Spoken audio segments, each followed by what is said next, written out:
Hello everybody. I thought I'd do a little video about my latest plein air travel adventures when I tried to travel with a very small plein air kit.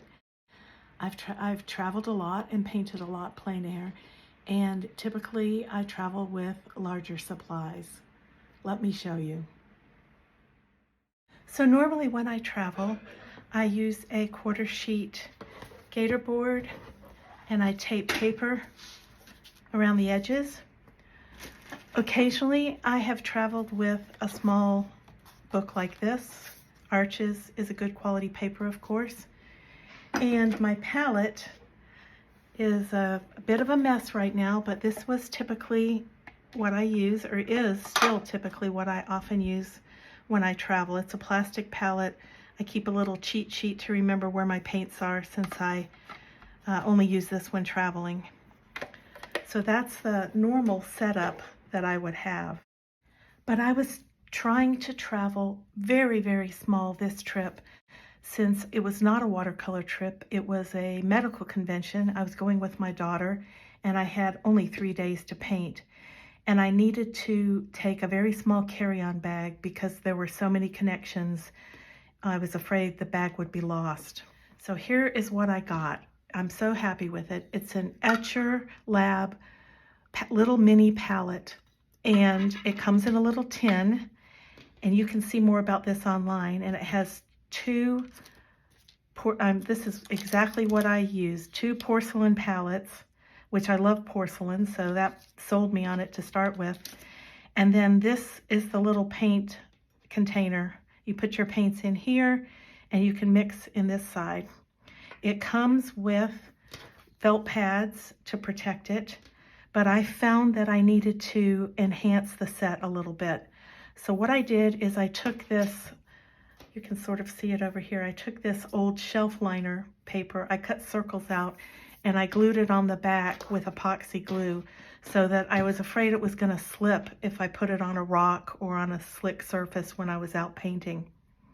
The other thing I did that I learned the hard way, I had covered this with plastic on my trip, but the plastic, I should have saved it to show you. It just got to be a disaster, and every time I reapplied it, it would mix the colors in, and it didn't work out very well. So I finally decided to cut some parchment paper, and my plan is, let's see, where does this one go? My plan is to keep the parchment on it, and when it gets too gross, instead of trying to reapply it to the right place, I'm just going to throw it away. And I have cut a few extra parchment circles that I can use within the travels. The other thing I did was I made a little cheat sheet and put it on the lid.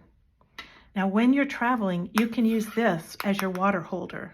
I found that to be really helpful, because I take little bottles like this, or a little neoprene bottle like this with me, and I could just dump that in there and have water for painting. Now let me tell you about the paints. This was my main question when I was traveling. I was thinking, how many paintings can I do with this little bit of paint?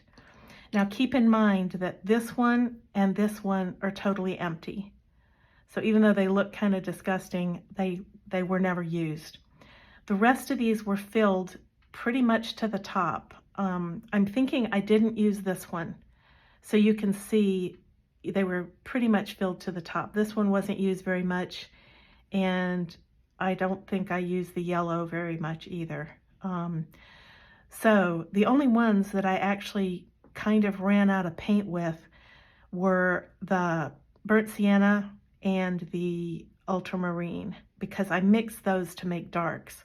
This is indigo in the middle here. I found that where I was, which was Brazil, there were a lot of goldy, gold, blue, green colors, and so I tended to use the burnt sienna and ultramarine, but I could have used alizarin and viridian, or, the indigo straight up with mixed with some other color. But let me show you the paintings I was able to do with just this little bit of paint. I did 4 small paintings, and there's plenty of paint left over. I think I could have maybe done 6 or 8 more paintings with just what was in this little palette.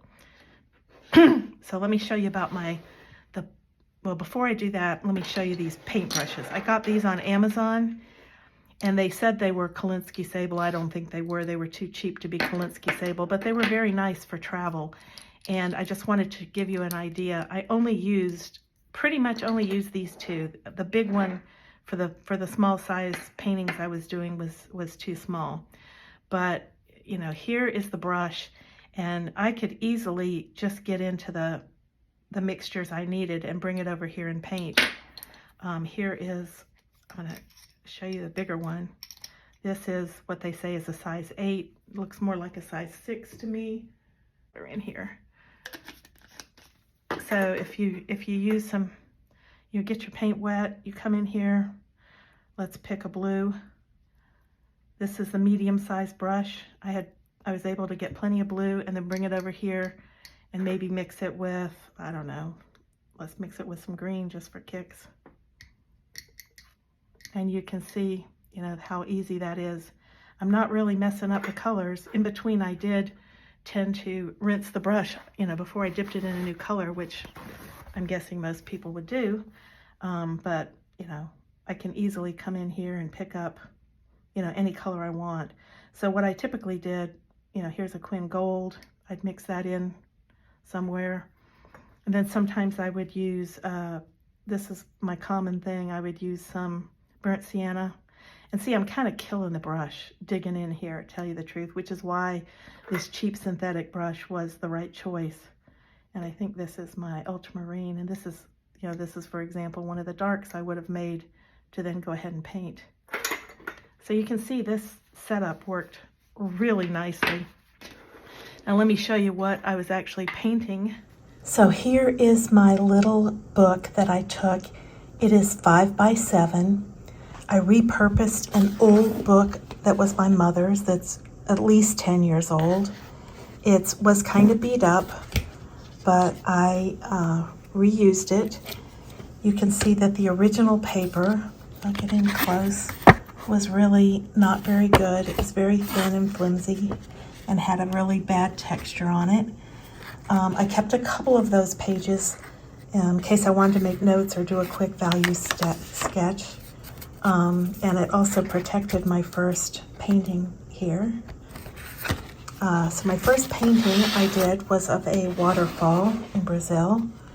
And you can see I used quite a bit of paint on this one, quite a bit of those darks, and this is where some of that ultramarine and burnt sienna were used heavily. And then this is a little church I did quickly in a quiet area. I really enjoyed the peacefulness of this scene.